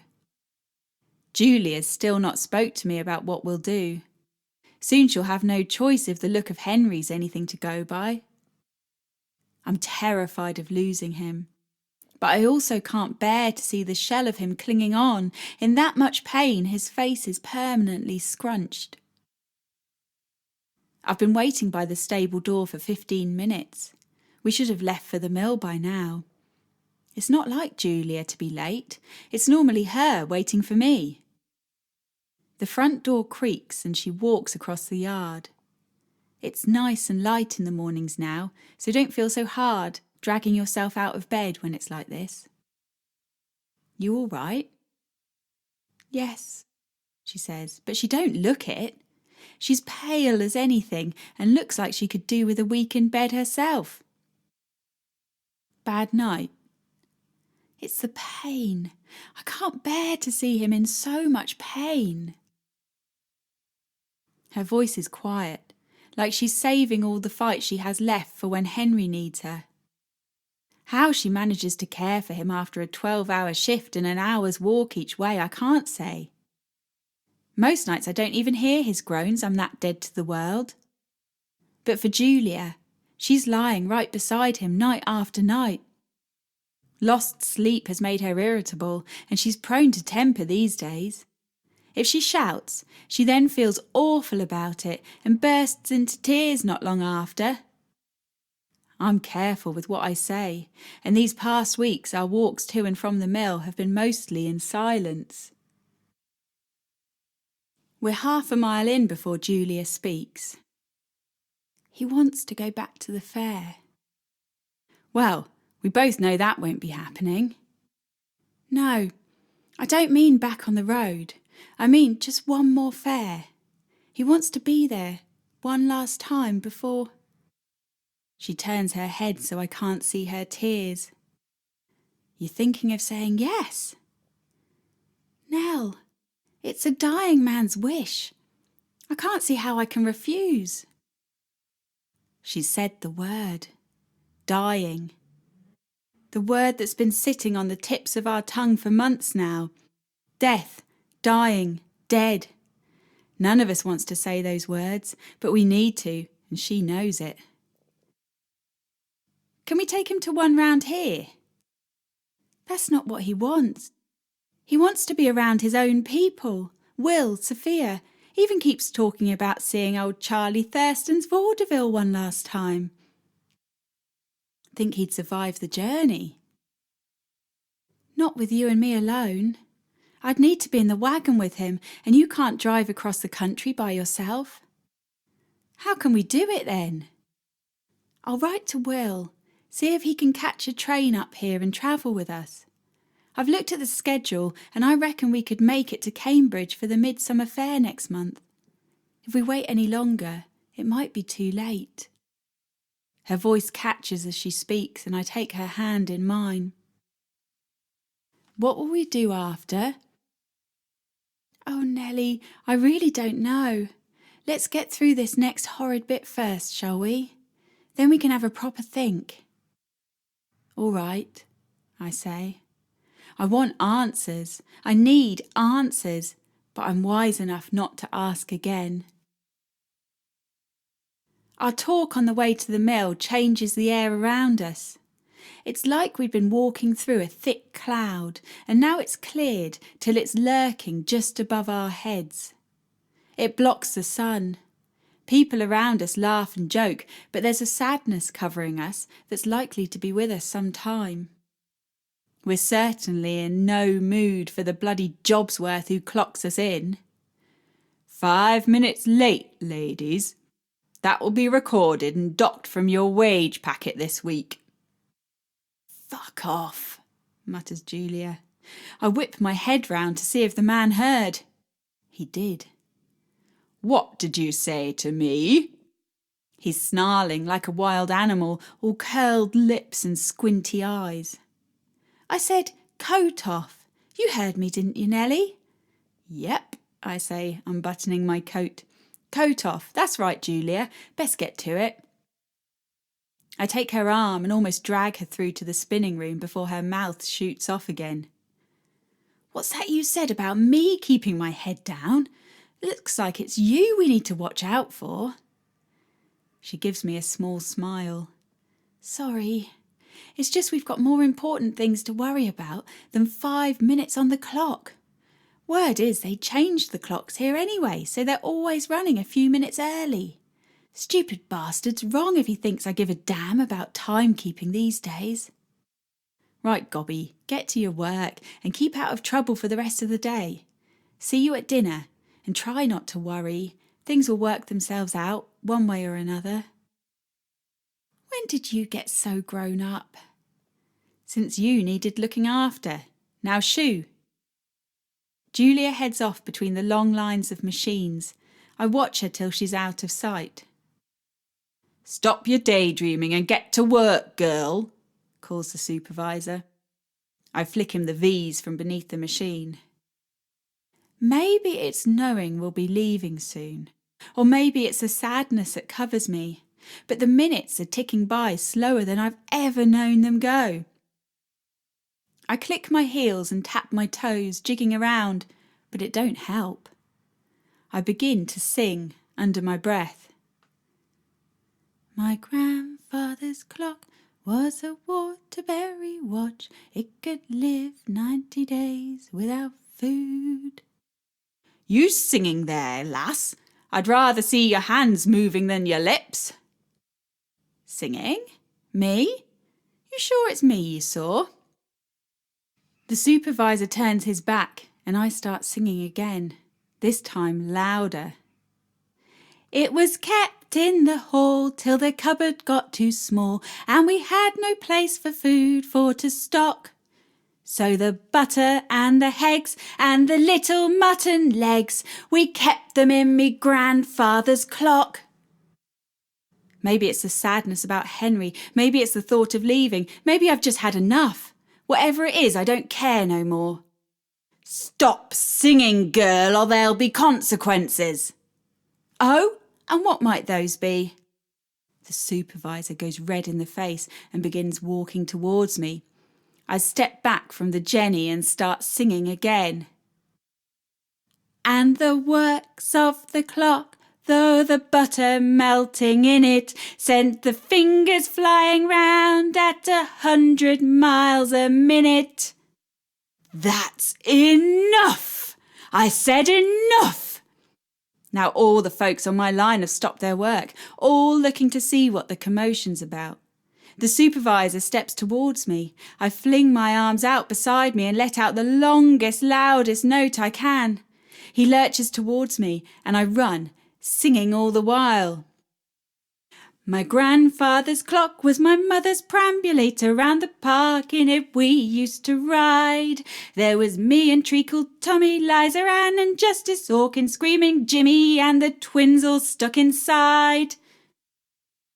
By now the whole room's in uproar.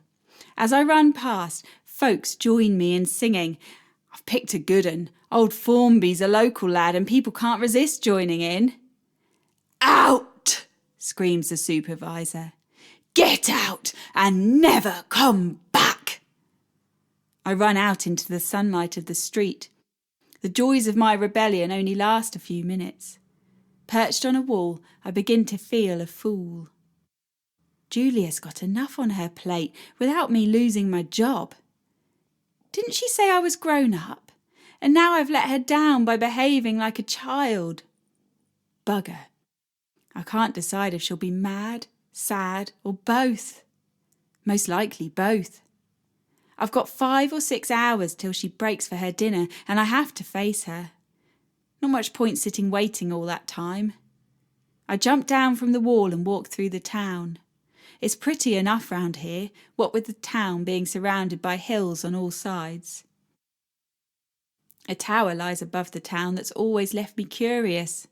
One of the workers said it was built for Queen Victoria, but I can't see her traipsing up to a windy moor, and I bet she never came.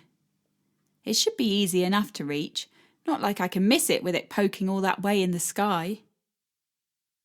It only takes 5 minutes before I'm out of the town and onto the hills. My legs make short work of the slope thanks to all the walking I've been doing these past months. Higher and higher I climb. It's hot today and I feel the trickle of sweat on my back. The further up the hill I go, the cooler it becomes. There's a welcome breeze up here and I stop for a moment to admire the view. Behind me the town stretches out, smoke pouring out and up from the mill that takes up most of the town. Must have looked a very different place before the mill and its fancy tower were built. Onwards. I reach the base of the tower and look up. The mill chap said it's open for climbing. I'm not a scaredy cat, but it looks bloody high. Mind you, I've come this far, may as well give it a go. Through the arches I find the stairway. Twisty, turny steps that seem never ending wind round the inside of the tower. I count them as I go, and I've reached 100 before I see daylight. Bloody hell. I step out onto a platform and fling myself back against the wall. Gives me the willies, this does. Mind you, the view almost makes my wobbly legs worth it. Ahead of me is the town, but as I edge my way round, there's brown and green hills stretching as far as the eye can see, and something's glinting in the distance. Could it be the sea? In front of me, the ground has turned purple with a blanket of heather. I've had enough of this. Don't get me wrong, the view's wonderful, but I'm that scared I'll fall, I can't enjoy it. Back down the steps I climb, slower than I came up, for my legs have turned to jelly. Back on firm ground, I find a comfy patch of heather and lie down, waiting for my legs to return to normal. I take out the food Chrissy wrapped for me and nibble on the corner of my fruitcake. The sun has risen higher in the sky, and I reckon there's still 2 hours till I need to get back. The sun is bright, and I close my eyes for a moment. When I open my eyes, the sun has risen further and is directly above me. Bloody hell, how long have I been sleeping? If I'm not outside to meet Julia when she comes on her break, I won't be able to say sorry, and that will make things so much worse. Standing, I brush broken pieces of heather from my dress and run. My legs fly beneath me and my hair streams out behind. I let out a shriek and tear my way down the hill towards the town. I'm all out of puff by the time I see the mill. Oh God, there's Julia waiting by the gates, looking up and down the street for me. I wave and jog over to her. For a moment I can't speak and bend over, catching my breath. She stands, arms folded, waiting for me to speak. You heard what happened? Yes. You mad at me? I probably would be, if I had the energy. Julia slumps against the wall until she's on her bum, knees up around her chin. I'm sorry, I say, sitting beside her. I don't know what got into me. Well, there's a lot going on, isn't there? Makes all of us act out sometimes. I've not exactly been myself either. I can't believe she's being so kind about it. She really has lost all her puff and fight. It's not like her, and for a moment I wish she'd yell at me. You may as well go back to the farm. I'll wait for you. That's another 6 hours now. Why don't you quit too? It's not long till we leave anyway. I might need this job to come back to. I don't know what to say to that.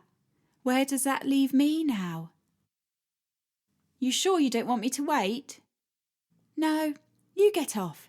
Just make sure there's a hot cup of tea waiting for me when I get back.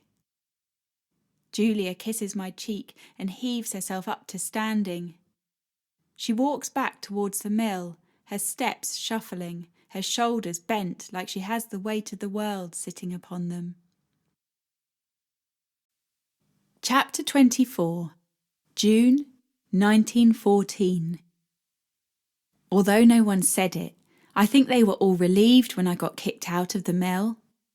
Being out all day, I hadn't realised how much help Henry needed and how much time Chrissy spent away from her farm work looking after him. Even washing is a struggle for him these days. "You ready for a hose down?" I ask.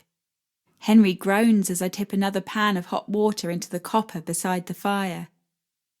"Do I have to?" "Yes, you stink." He laughs, thinking I'm joking. I am, but there's a sad truth to my words. Thankfully, he doesn't notice a smell lurking around him, but the rest of us do. It's a rotting smell, one that makes me want to puke. Chrissy and Stephen have gone out to the yard, grateful that someone else is seeing to the task at hand. We've long gone past the point of modesty. At first, Henry insisted on keeping his drawers on when I washed him, but he no longer has the energy to care. I help him take off his jumper and shirt, lifting his arms gently as I know it causes him pain. He has just enough energy to prop himself up while I pull off his trousers and underwear. There's no shoes and socks to fuss with. He's lost the strength to get further than the kitchen these days. "Lean on me," I say, helping him out of the chair. He's light as a feather and easy enough to move to the tub. With him leaning across my back, I lift his leg and put it in the water. "Not too hot?" "A perfect temperature. You've got this down to a fine art now, girl." His mouth is smiling, but his eyes aren't. The other leg follows, and I lower him down till half his body is covered. It shocked me at first, seeing his wrinkled private parts, but now I take no notice. I don't wash the dangly thing for him. That would be one humiliation too many. "Lean forward so I can do your hair." He does as I ask, and I fill the jug, tipping warm water over his head. His hair is the only thing about him that's not changed. It's got even more grey in it, but still sticks up in tufts of all directions across his head. I grab Chrissy's homemade lye and work it into his hair. It leaves a layer of grease from the animal fat, but I rinse it good and proper to get it out. Next, I sponge down Henry's back. The sight of his spine jutting through skin causes me to choke back tears. This lovely, strong man who's taken care of me so long is now a bag of bones. He lets out a sigh as the warm water trickles across his skin. "That's all right. Not too hot?" "It's wonderful," he says. His eyes are closed and his face uncreased for the first time today. "You know, Nellie, this is good training for when you become a mum. Any kiddies you have will be damn lucky to have you." I laugh. "What are you talking about kiddies for? I'm only 14. "Well, in 10 years' time, when you've met a nice fellow is what I mean. No babies before marriage. You hear me?" "Yes, sir," I say, giggling. "Well, if I'd make a fine mum, you'd make a fine grandpa." Henry looks up at me, eyes filled with tears. "You think so?" "Well, you've been a fine dad to me, so there's no reason you'd change for the next generation." Henry grips my hand, and a fat tear falls from his cheek and plops into the water. "You think of me as your dad?" "Course I do. You've been a better father to me than the one what made me. You may not have done the business with my mum, thank your lucky stars, but you've made me, me. Taught me things I never would have known without you. You've loved me more than I thought anyone could love a kiddie.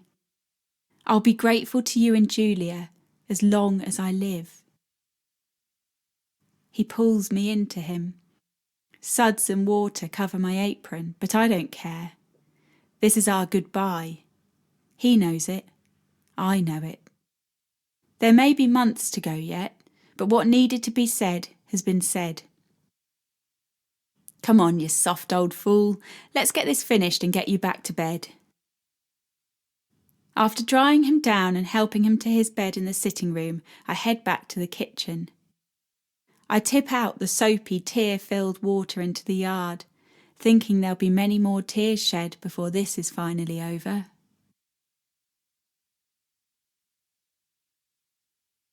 Will! I scream, running to the gate and throwing myself into his arms.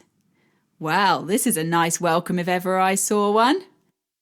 Will links his arms through mine, and I point out all the animals as we pass them. I see now why Julia thought this would be a good place for that brother of mine. How's he doing, by the way? Better prepare yourself, Will. He's not good at all. If it weren't for that bird's nest on his head, you might not recognise him. That bad? I nod, and he takes a deep breath before walking into the farmhouse. Julia jumps up from the kitchen table and welcomes Will the same way I did. Watch out, Sophia will have my guts for garters if she finds out I've had women flinging themselves at me while I've been gone. Julia gives him a friendly punch on the arm. How is Sophia? I've missed her chats all these months. Same as ever. More importantly, where's Henry? Through there, but he's most likely sleeping. Can I see him? Yes, but Will flaps his hand to shush her. No need, Julia. Nell's told me all I need to know. I'm prepared for seeing him. All right then, I'll take you through. Julia leads Will to the sitting room and opens the door just a crack. I hover in the hallway behind her. Henry? Henry, are you awake? There's someone here to see you. Comes the muffled reply from the bed. Julia leads Will into the room. She opens the curtains and sits on Henry's bed. Come on, darling. Open your eyes. Someone special's come to say hello. Henry opens his sticky eyelids and a wide smile grows across his face as he sees Will stood before him. He tries to sit himself up, and Julia fusses around, propping up cushions and making him comfy. All credit to Will. He's done a fine job of hiding his true feelings. He takes Julia's place and lifts Henry's hand in a shake. Good to see you, Henry. Come here, says Henry, lifting his skeleton arms and pulling Will towards him. Will gives Julia a nervous glance. He must be worried Henry will break. It's fine, Julia says, and Will lets himself fall into Henry's embrace. I'll leave you to it, says Julia, closing the door behind her.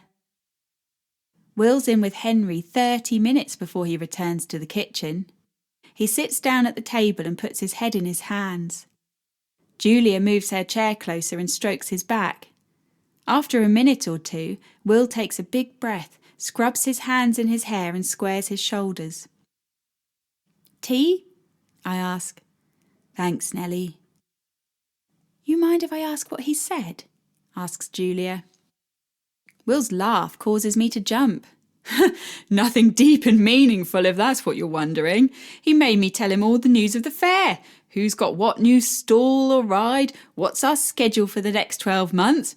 He even made me talk through my accounts with him. Sounds like you brought a bit of the old Henry back. I'm so glad you're here. Julia covers Will's hand with her own and only moves it when I hand them their tea. Will blows the steam from his cup, then looks Julia clear in the eye. Look, Julia, I don't want to speak out of turn, but do you really think it's a good idea taking him to Cambridge? I mean, I understand why he wants to go, but it's a long hike over there. All that bouncing around in the wagon will be torture for a man in as much pain as he clearly is. Julia turns her cup around in her hands. Sit down, Nellie. You need to hear this too. I sit beside Will and we both wait for her to speak again. There's no point beating round the bush now, is there? We can all see what's in front of our eyes. He's not got long left. Thing is, he doesn't want to die here. He wants to pass on surrounded by his own people. Ideally, that would be at the fair, but if it happens on the open road, so be it. You mean? Yes, Nell. I think he's been hanging on tight as he can just long enough to make his escape. If I return here, it won't be with Henry, and it's time we face it head on. Is there anything we can do to make him more comfortable? I'm going to visit the doc this afternoon. He's agreed to give me enough opium to keep Henry as comfortable as possible for as long as possible. If he survives the journey, we'll need to make sure we're properly set up in Cambridge. I'll write to Sophia and ask her to get all we need. What if he clings on beyond midsummer? Then we'll head to Yarmouth to see out his days. When he goes, he wants to be buried beside your father in the cemetery there, Will. Think you can arrange that? Shouldn't be a problem. Dad sorted a family plot so we can all lie together when the time comes. Good. Then it's all settled. I'll head off to the dock in an hour or so. Nell, can you make sure you have everything packed and check over the wagon? It probably needs a good old dust and polish, and we'll need enough water and food supplies to last a few days. What shall I do? Asks Will. Julia sighs. Spend as much time as you can with him, Will. Even when he's sleeping, he knows you're there. I think I can manage that, says Will, standing and kissing the top of Julia's head. Before I set about my jobs for the day, I head outside. Stephen is out in the fields somewhere and Chrissy's away at market. Halfway up a hill sits an enormous old oak. I set down my shawl and lie down beneath the leaves. The shade of the tree cools my body and stills my mind. Julia has spoken of her plans, but not how I fit into them. My lids close and I pray Henry will make it to Cambridge. He may not be able to run the gallery, but I reckon dying surrounded by the lights and noise of the fair is as fine a place as any to go. He's a sly old dog, really. Most men would have given up months ago, but not our Henry. He's working as hard at staying alive as he's worked the fair all his life.